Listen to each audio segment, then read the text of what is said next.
जय जय श्री सीताराम भक्तों, स्वागत है आपका हमारा YouTube चैनल ब्रह्मेश्वर महादेव ज्ञान दर्पण में।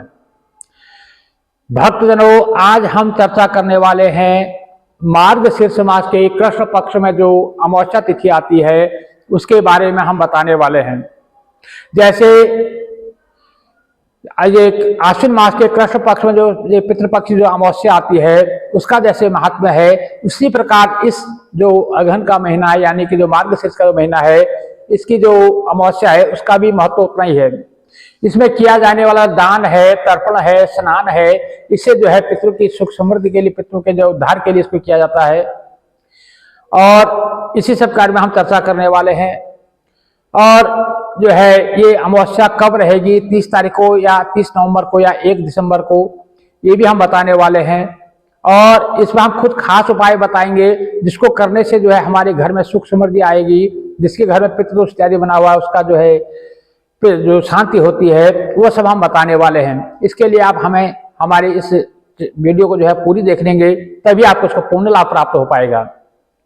भक्तों, यदि आप हमारे चैनल पर नए हैं, अभी तक आपने हमारे चैनल को सब्सक्राइब नहीं किया तो सब्सक्राइब कर लीजिएगा। वीडियो आपको अच्छी लगे तो इसको लाइक कीजिएगा, ज़्यादा से ज़्यादा को शेयर कीजिएगा। आप सब्सक्राइब करने के बाद जो है ना आइकन का जो बटन है उसको जरूर दबा लीजिएगा, ताकि आने वाली जो भी नोटिफिकेशन है वो सबसे पहले जो है आप तक पहुंचे। भक्तजनों, मार्गशीर्ष का महीने को जो है अगहन का महीना भी कहा जाते हैं। अगहन का महीना होता है सबसे अगला महीना, यानी कि ऐसी हमारे शास्त्रों में मान्यता है कि सतयुग का जो प्रारंभ है उसी इस अगहन के महीने में जो है से प्रारंभ हुआ था। ये इसमें जो है इस अगहन के महीने में श्री लक्ष्मी नारायण जी का पूजन का बहुत विशेष महत्व माना गया है। वहीं इसमें जो है शिव पार्वती सहित जो है भगवान शंकर जी का जो है पूजन का भी महत्व है। ये सब हम पहले जो है इसके महात्म्य के बारे में बता चुके हैं, लेकिन फिर भी जो है आज हम ये अमावस्या के बारे में बताने वाले हैं। तो जो पितरों के निमित्त जो है अमावस्या को तर्पण करना किया जाता है। श्राद्ध की जो लोग श्राद्ध करते हैं, श्राद्ध करते हैं, इसमें गंगा स्नान करते हैं। देखिए इस जो अमावस्या में जो खासकर ये मार्गशीर्ष, वैसे तो हर महीने जो है 12 महीने के जो महीना आते हैं, हर महीने में जो अमावस्या आती है और हर अमावस्या की जो है अपनी आप एक विशेष महत्व होता है। जैसे हमारे जैसे प्रतिपदा से लेकर अमावस्या तक या पूर्णिमा जो है, जो हमारे अलग तिथियों के जो है अलग अलग उसके देवता होते हैं। और जो अमावस्या तिथि होती है इसके देवता होते हैं पितृ, और इसकी दिशा जो होती है, पितरों की दिशा होती है वो होती है दक्षिण दिशा। यानी जो पितरों के निमित्त जो अभी हम कार्य करते हैं वो दक्षिण दिशा की ओर मोह करके ही इस कार्य को किया जाता है। तो अमावस्या के दिन जो किया गया कार्य जो है वो पितरों को समर्पित होता है। वहीं से जो देवता भी अति प्रसन्न होते हैं। इस दिन जो है भगवान सूर्यदेव को जो है अर्घ देने का, भगवान सूर्यदेव को नमस्कार जो है पूजन करने का और भगवान भोलेनाथ जी को पूजन करने का विशेष महत्व होता है। क्योंकि ऐसे हमारे ज्योतिष शास्त्र में ऐसी मान्यता है, अमावस्या के दिन जो है राहु जो है वो विशेषकर जो है राहु जो है उसका उग्र हो जाता है। जो राहु जो ग्रह है हमारा, तो राहु जो है वो जो है उसका उग्र जो रहता है वो जो है प्रजा को व्यापता है। इसलिए उसके राहु की शांति के लिए भगवान भोलेनाथ जी का जितना ज्यादा हो सके उतना अभिषेक करना चाहिए। और राहु की शांति के लिए जो है ब्राह्मणों को भोजन कराना चाहिए, पितरों के नाम पर तर्पण करना चाहिए, और जो भी इसमें दान जो है ब्राह्मणों को वस्त्र इत्यादि दान कर सकते हैं वो दान करना चाहिए। तो इस प्रकार से जो भी आप कर सकते हैं अपने जो है इस अमावस्या को जरूर करना चाहिए। वैसे इस मार्गशीर्ष के महीने में गंगा जी के पूजन का बहुत विशेष महत्व है। इसमें गंगा जी के पूजन का, गंगा जी में दीप दान करने का और गंगा स्नान का, गंगा का जो है उसको, गंगा को माता को जो है हमारी जो माताएं बहनें सुहागन जो है सुहाग का सामान इस दिन चढ़ाती हैं, उसका जो है विशेष फल होता है। क्योंकि जहां अमावस्या तिथि को जो है माता लक्ष्मी के लिए अति जो है शुभ दिन माना गया है। माता लक्ष्मी जो है के पूजन के लिए अमावस्या का दिन अति उत्तम माना गया है। इस दिन जो है लक्ष्मी जी के पूजन किया जाता है। वहीं जो है हमारी माताएं बहनें जो है अपने लंबे सुहाग के लिए भी जो है अमावस्या का व्रत किया करती है। अमावस्या का व्रत करने से इसमें जो है कई फायदे होते हैं। एक तो हमारे उससे पितृदेव संतुष्ट होते हैं, माता लक्ष्मी उससे संतुष्ट होती है और सारे ग्रहों से संतुष्ट होते हैं। और वहीं जो है अपने जो हमारी माता बहनें उनके जो पितरों की जो अपने पति की जो है लंबी उम्र के लिए भी इस व्रत को किया जाता है। तो इसलिए जो अमावस्या का दिन जो है बहुत से लोग व्रत करते हैं और कुछ लोग जो है अपने पितृ के निमित्त खाली श्राद्ध तर्पण इत्यादि करते हैं। यदि जो जन जो तर्पण यदि करना चाहें तो वो तर्पण जो है उसकी जो आप खुद भी उसको कर सकते हैं, अपने घर में किसी ब्राह्मण को बुला करके उनके द्वारा भी आप जो है तर्पण को करवा सकते हैं, नहीं तो आप स्वयं भी उसको कर सकते हैं। तर्पण करने की विधि जो है हम पहले पितृपक्ष के टाइम में हम जो है उसकी वीडियो बना चुके हैं, उसका लिंक हमारे डिस्क्रिप्शन में मिल जाएगा, वहां से देख करके आप जो है पितृ का निमित्त तर्पण कर सकते हैं। भक्तजनों, पितृ के शांति के पितृ के निमित्त किया हुआ जो भी कार्य है उससे जो है पितृ देवता जब संतुष्ट होते हैं तो हमारे घर में सुख समृद्धि आती है, संतान की वृद्धि होती है, वंश की वृद्धि होती है और घर में जो है हमारे जो है धन आगमन होता है, धन की प्राप्ति होती है और वहीं जो है मन में प्रसन्नता होती है। जब पितृ प्रसन्न होते हैं तो हमारे घर में भी जब प्रसन्नता आती है, क्योंकि जो पितरों का आशीर्वाद है ना वो सबसे बड़ा अमोघ होता है। इसलिए जो इस अमावस्या के दिन जो है दक्षिण दिशा को मोह करके पितृ के निमित्त जो है श्राद्ध, पितृ तर्पण इत्यादि जो है जरूर करना चाहिए। भक्तों, तर्पण के लिए 3 सामग्री जो खासकर चाहिए, 3-4 चीजें चाहिए होती हैं, जैसे मैं पहले बता चुका हूं।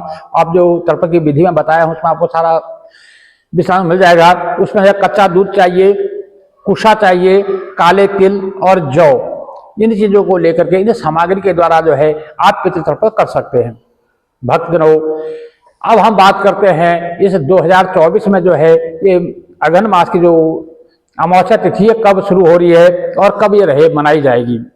भक्तजनों, अमावस्या तिथि का प्रारंभ जो है इस बार 30 नवंबर शनिवार को सवेरे 10:30 पे जो है अमावस्या तिथि प्रारंभ हो रही है और जो अमावस्या तिथि का जो समाप्ति काल है वो 1 दिसंबर रविवार को सवेरे 11:51 पे जो है अमावस्या तिथि समाप्त हो रही है। इसलिए जो अमावस्या का जो प्रभाव है, इसका जो प्रमाण है वो 2 दिन रहेगा। अब जो लोग जो अमावस्या के निमित्त जो व्रत इत्यादि करते हैं उनको जो है 30 तारीख को ही करना चाहिए, क्योंकि जो पितरों के निमित्त जो श्राद्ध तर्पण इत्यादि किया जाता है, हमारे शास्त्रों में ऐसी मान्यता है जो पितृ का जो तर्पण इत्यादि होता है वो अपराह्न काल तिथि में ही किया जाता है। तो अपराह्न काल में जो है 1 दिसंबर को तो जो वो रहे अमावस्या रहेगी नहीं, तो इसलिए जो है 30 दिसंबर को ही माफ कीजिएगा 30 नवंबर को ही जो है जो पितरों के निमित्त जो श्राद्ध है, तर्पण है और जो दान इत्यादि जो है वो 30 नवंबर शनिवार को ही किया जाएगा। उस दिन जो है शनिश्चरी अमावस्या भी मनाई जाएगी। जो लोग शनिदेव की जो पूजा इत्यादि करते हैं, जिनके जन्म कुंडली में शनिदेव किसी तरह से पीड़ित है, किसी तरह से उनको कोई शनि दशा, ढैया 7.5 की कोई दशा चल रही हो या किसी प्रकार से उनको कोई शनि का जो ग्रह जो है उनको व्याप रहा हो, तो उनको जो है शनि देव के नाम की जो है उस दिन विशेषकर पूजा करनी चाहिए। भक्तजनों, और जो स्नान इत्यादि होता है, गंगा पूजन, स्नान और जो सुबह ब्रह्म मुहूर्त की जो पूजा होती है वो 1 दिसंबर रविवार 2024 को की जाएगी।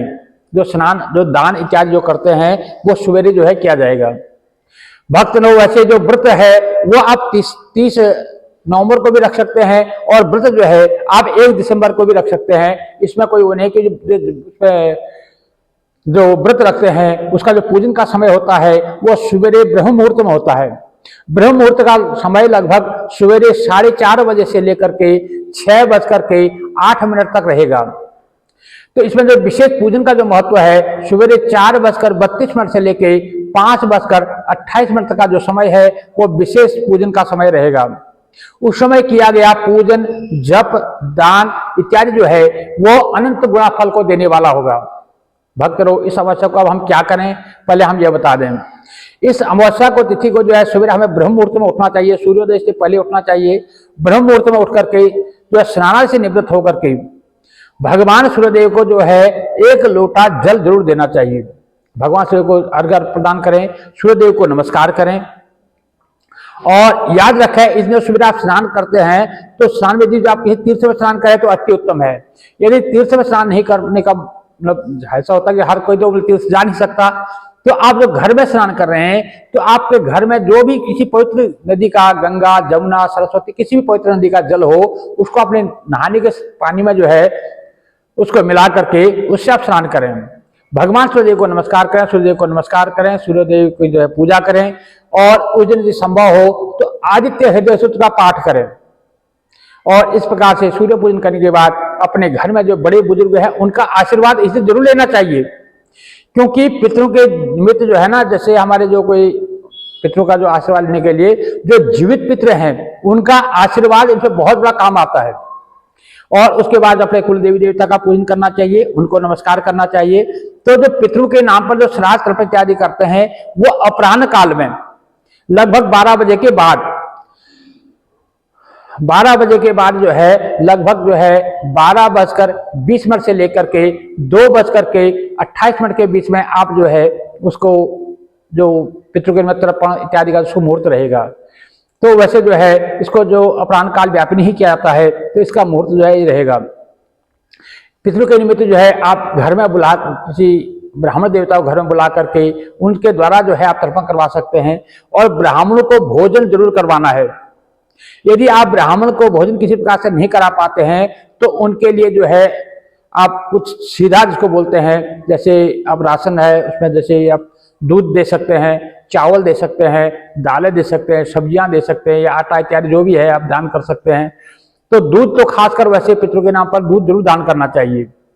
और कुछ वस्त्र आप दान कर सकते हैं।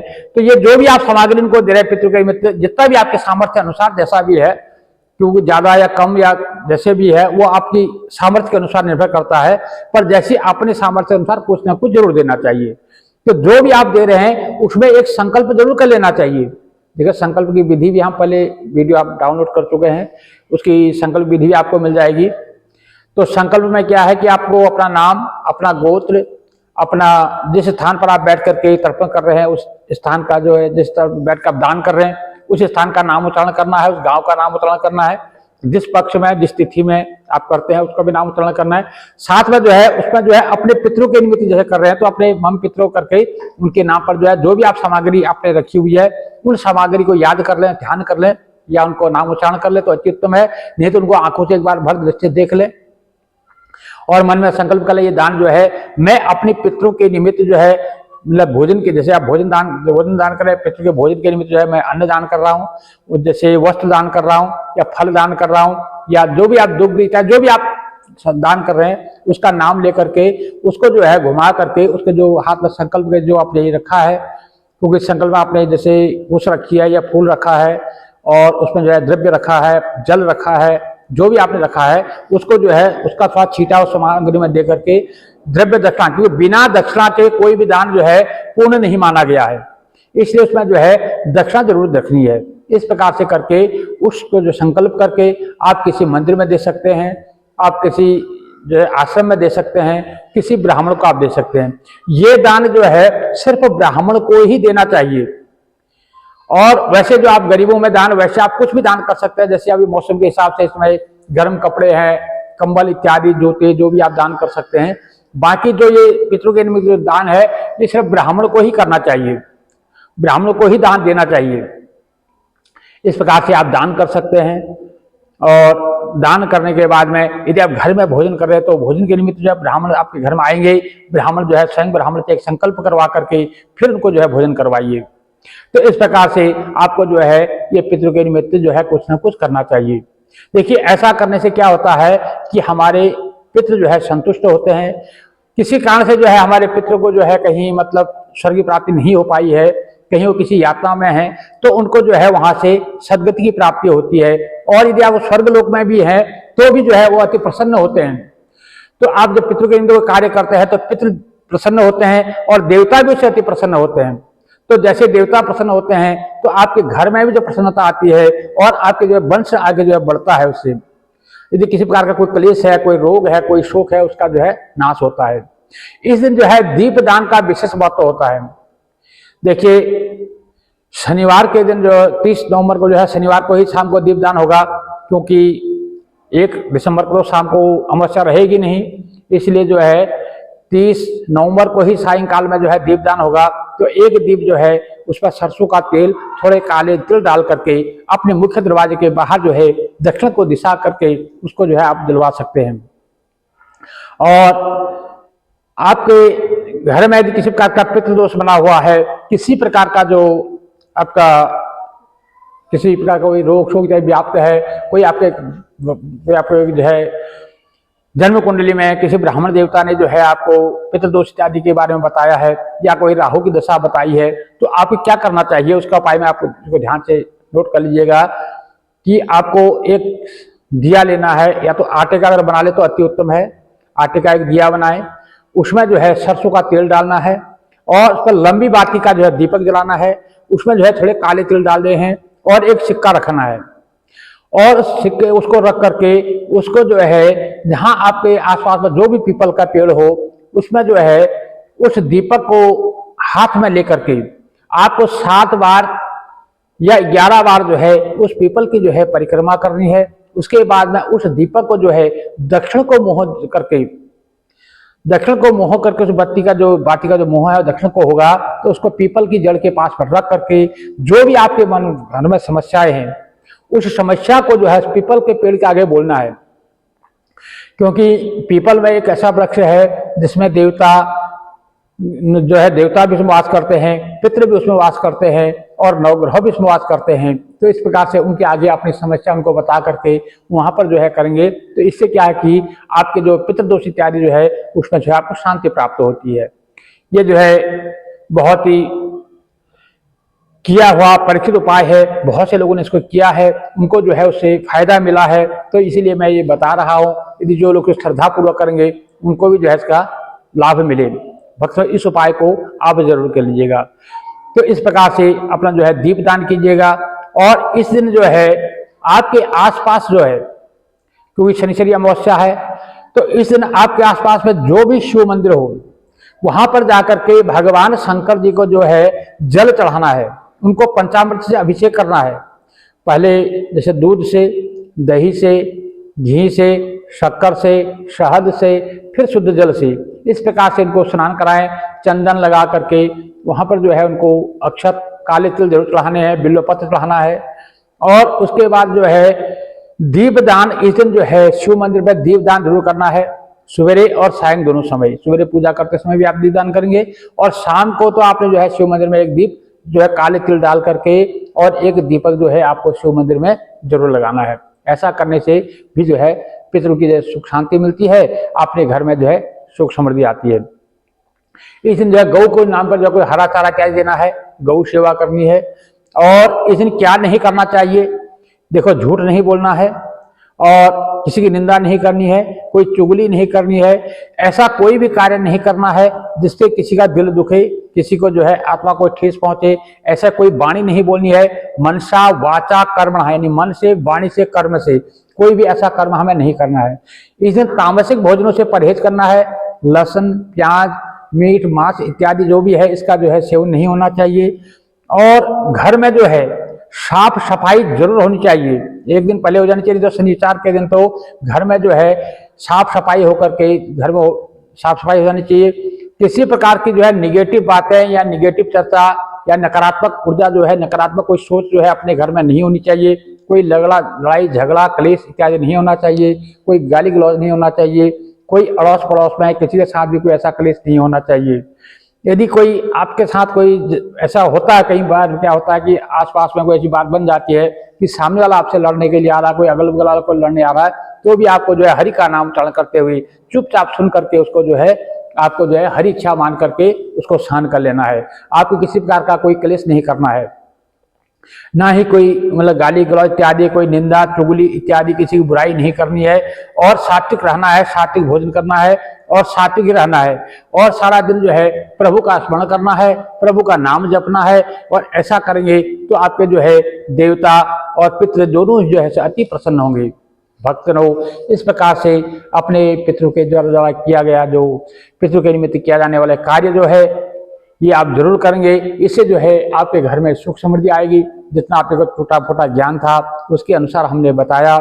इसमें यदि बताने में कहीं कोई हमसे गलती होती है तो आप हमें कमेंट में जो है उसके बारे में जरूर बताएंगे, क्योंकि आप जब कमेंट करते हैं या लाइक करते हैं तो हमें पता लगता है, लाइक करते हैं तो हमें पता लगता है कि आप जो है से आपको कुछ आप सहमत हैं या आपको कुछ लाभ मिल रहा है। और यदि कहीं कोई हमसे गलती होती है तो आप कमेंट करके बताएंगे, तभी जब हम जो है उसको आगे सुधार कर पाएंगे।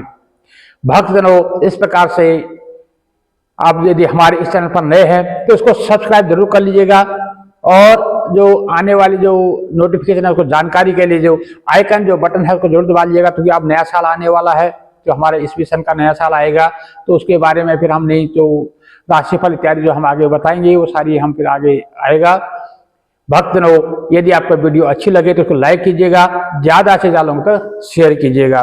भक्तजनों, आपके घर में जो है सुख समृद्धि बनी रहे, आपको जो है अपने पितरों का पूर्ण आशीर्वाद प्राप्त हो। जय जय श्री सीताराम भक्तों।